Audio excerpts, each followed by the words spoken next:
Right, so welcome guys. We are going to be bringing you today something very special. Very special indeed. Very special indeed. Usually you'd have to pay extra for this, but today we're giving you a little taster session. Yeah, so we are bringing you an Opus 20 spoiler. Yes.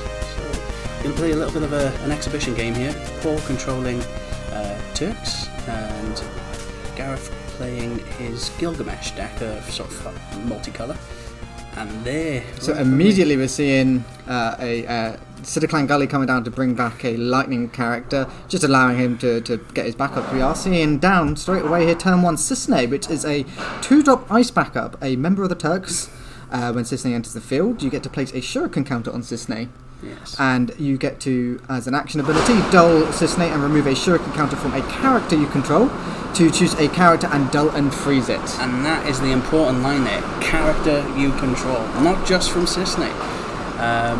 So obviously, hopefully we'll see that play a bit of prevalence, but there is an edge against the Shuriken counters.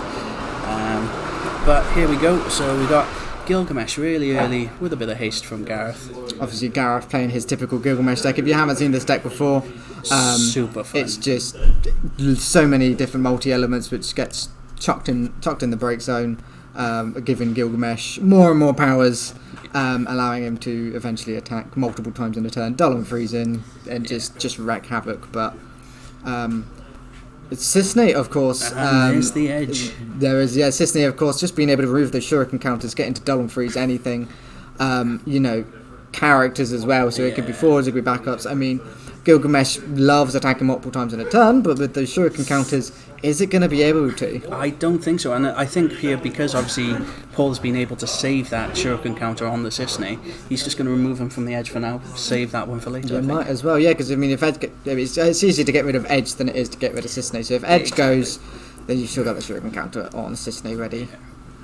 So we're trying it. Here we go. Yeah, and there's the first Gareth trying to trust the swing there with Greg, but just removing 1 out of 4 dull and freeze effects. I mean, that's just value. I mean, what I love the most about this Cisne is obviously being that it's a member of the Turks. You can get it from President Cymru. You can get it played from Sang, and it's just so much value from it. I mean, getting it. You can play it for free off of Song. I mean, that's not too bad. But I mean, it's the fact as well that obviously we've seen the forward Reno, which is going to be able to count that backup as well as the member of the Turks, which is going to be able to give all of his forwards first strike if he's got at least 4 member of the Turks. Yeah. Because at the moment he is a 3 out of 4 at the moment, so we are getting very close. So Gareth here being, having no forwards, really being able to block or do anything at this point. Not attacking with the edge. I think we're just gonna wait and just deal a lot of damage when we need to. Gareth really, if Gareth can play a forward if he wants, but Paul still has another 3 dull and freezes to go through for 1 CP. So exactly that. Gareth just opts to play the backup. Nice rainbow backup going on, but he's not gonna take lethal this turn. We think. You never know. Turks can be rather explosive, but just play. I think he's just gonna take 1 more turn just to make sure he gets a little bit of setups, and if he can do anything next turn. Yep. So here we go. Gets that again. Just make sure that Gilgamesh never stands back up. So see the other Cisne go. Cisne, playing the member of the Legend Turk. The thing is with this card is it's okay, but it was always difficult to play because Ice was always the kind of weaker element in this deck. But I think really the fact that Cisne is also Ice really makes it a bit easier to be able to play more Ice cards in this deck. Yeah, exactly that. And now, of course, Paul just being able to swing in, Gareth not being able to play the forwards he wants to. All those decent multi-elements going. I mean, he's got 4 cards in hand, so he should have some options this turn. But the thing is, he's got to play. If he plays 2 forwards, one of them's going to get dull and frozen now. One of them's going to get dull and frozen next turn. So he's got to play 3 forwards to be able to block 1. Yeah, and again, you've got all those jobs. Remember the Turks that are just massive anyway. And if he can get the Rude out as well, right? I think he's playing the backup Rude. I'm not too sure because I think he's playing it just for the consistency. Might be incorrect. But even still, yeah, I mean, it's just going to give all of his forwards. No, I'm pretty sure he might be paying the forward actually, because it gets the dull effect, isn't it, when it goes to combat? So I think he was playing a backup of one of them. I'm not too sure. We might see it. We might not. We might just see Paul winning next turn anyway. It seems very likely at this point. That's Cisne putting in a lot of work. Like, if there's anything else that comes with shuriken counters that's in ice lightning, that's going to be disgusting. I mean, I don't. Once again, is it even needed? Because I mean, you play the Cisne for 2. It's a 2-cost backup. It's a turn 1 backup. What more could you ask for it? It's searchable. It does what it's searchable with lightning as well, because obviously you play the President Shinra. That's your lightning into your ice backup. Yeah. You know, which isn't too bad at all.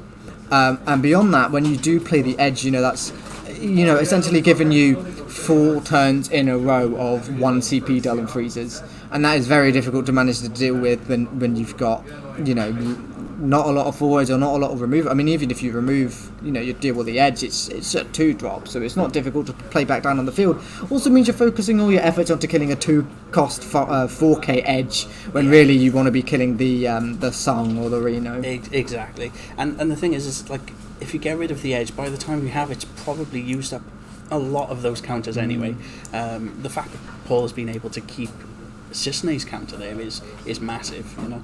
Yeah, I mean, that's the thing. It doesn't need to use its counter. If at any point, you know, edge gets it's dead, you know, it gets broken and he doesn't have another one to replace it, you can just use that counter at any point, and you know, Cisne just still stay on the. If Cisne has no counters on her, she's just going to still stay on the field until you do, you know, maybe see another edge, and just carry on using those counters. Yeah, and to be honest, I don't think we'll even get that far. You know, you've got to think that lethal is on the board here already.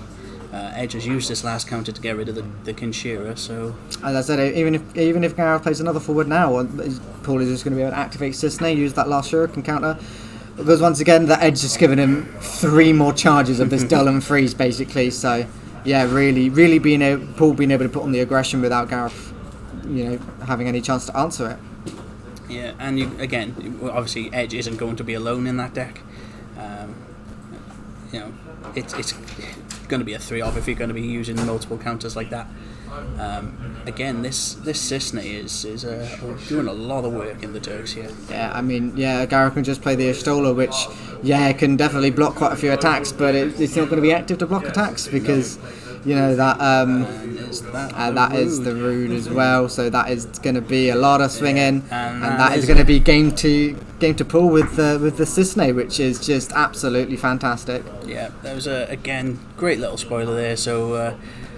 Obviously, we're recording this ahead of time, but I think that's going to do a lot of work in that deck going forward. Absolutely. I mean, the deck definitely needs, needed another member of the Turk, and I think Cisne really fits in this deck so perfectly. I mean, Edge as well. I mean, it just slots in so nicely. I don't think you're missing anything too bad from having it in there. So yeah, definitely a very, very, very good card.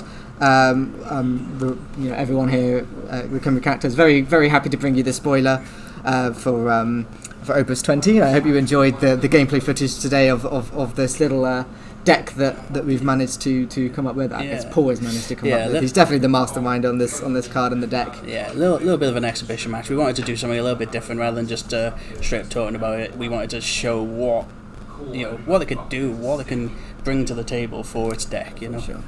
Yeah, thank you very much to you all for joining us today, and don't forget we are live every Thursday at 6:30 with our locals here in Cardiff. So come along and say hello. Yeah, join us as always, guys. We'll catch you next week.